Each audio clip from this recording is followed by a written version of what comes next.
Assalamualaikum warahmatullahi wabarakatuh. Perkenalkan saya Putri Herlina, mahasiswa dari STIKA Surya Global Yogyakarta. Di sini saya akan memberikan pendidikan kesehatan mengenai bagaimana peran keluarga terhadap pasien yang mengalami waham. Nah, saya akan sedikit menjelaskan apa sih waham itu. Waham adalah suatu keyakinan yang dipertahankan secara terus-menerus, secara berulang-ulang, secara kuat tetapi tidak sesuai dengan kenyataannya, atau bisa dibilang adalah suatu keyakinan yang salah. Nah, penyebabnya itu apa saja? Yang pertama bisa perpisahan dengan orang yang berarti, seperti ditinggal oleh keluarga, oleh pasangan, kemudian bisa juga diasingkan oleh sekelompok teman atau sekelompok masyarakat. Penyebab selanjutnya itu adalah penggunaan obat secara terus-menerus seperti dopamin. Kemudian terbatasnya kemampuan untuk menyelesaikan masalah. Ketika seseorang memiliki masalah dan tidak dapat menyelesaikannya, maka dia akan mengembangkan coping dan menghindari kenyataan yang menyenangkan, atau pemikirannya bisa bereksplor yang secara berlebihan. Kemudian apa saja sih waham itu? Yang pertama itu ada waham kebesaran, yaitu waham meyakini bahwa dirinya adalah orang yang besar, seperti saya adalah seorang presiden. Kemudian ada waham curiga, itu mencurigai seseorang akan membunuhnya. Kemudian ada waham agama, meyakini agama itu secara berlebihan, seperti saya akan masuk surga ketika saya memakai baju putih. Kemudian ada waham somatik, yaitu merasa bahwa tubuhnya terkena suatu penyakit, padahal secara fisik itu tubuhnya tidak terjadi apa-apa. Kemudian ada waham nihilistik, yaitu meyakini bahwa dirinya itu telah tiada atau meyakini bahwa dirinya itu telah meninggal. Kemudian ada syiar pikir, yaitu meyakini bahwa ada seseorang atau orang lain yang dapat mendengar atau melihat pikirannya. Kemudian ada sisi pikir, yaitu meyakini bahwa pikirannya seseorang itu masuk ke dalam pikiran dia sendiri. Kemudian ada waham kontrol pikir, yaitu meyakini bahwa pikirannya itu dikontrol oleh ilmu lain seperti ilmu gaib dan yang lain-lainnya. Kemudian apa saja tanda dan gejala dari waham?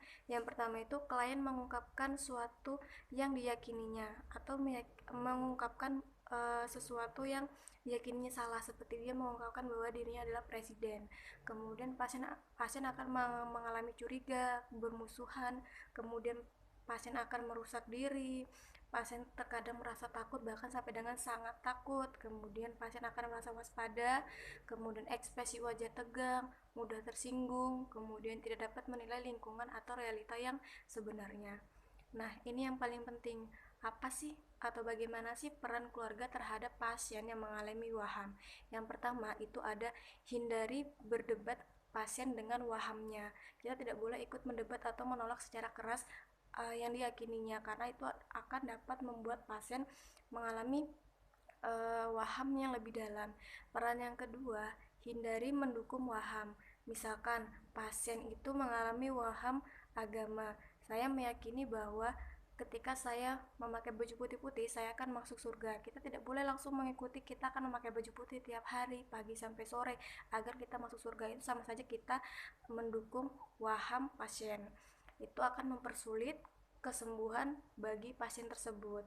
Yang ketiga itu, jika waham timbul, kita tidak boleh kontak dengan pasien secara lama, boleh singkat tapi sering, agar pasien itu tidak bereksplor atau meyakini yang secara berlebihan atau menambah dari keyakinan ketika melihat kita sesering mungkin atau selama mungkin. Kemudian peran yang selanjutnya itu adalah membantu aktivitas menjadi mandiri.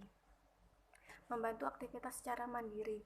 Boleh hari pertama kita bantu secara total, hari kedua kita bantu dengan membantu dengan mengajarkan pasien untuk melakukannya sendiri. Hari ketiga kita boleh menyuruh pasien melakukan sendiri dengan kita pantau.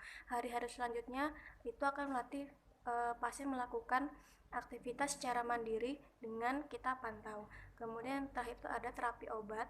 Kita sebagai keluarga berperan untuk memberikan obat sesuai dengan jadwal yang diresepkan dokter, seperti kapan diberikannya, berapa kali sehari, sesudah makan ataupun sebelum makan. Karena jika tidak sesuai dengan resep dokter, maka akan memperlambat atau menghambat proses dari kesembuhan pasien tersebut. Nah, mungkin itu yang dapat saya sampaikan. Semoga bermanfaat. Kurang dan lebihnya saya mohon maaf. Wassalamualaikum warahmatullahi wabarakatuh.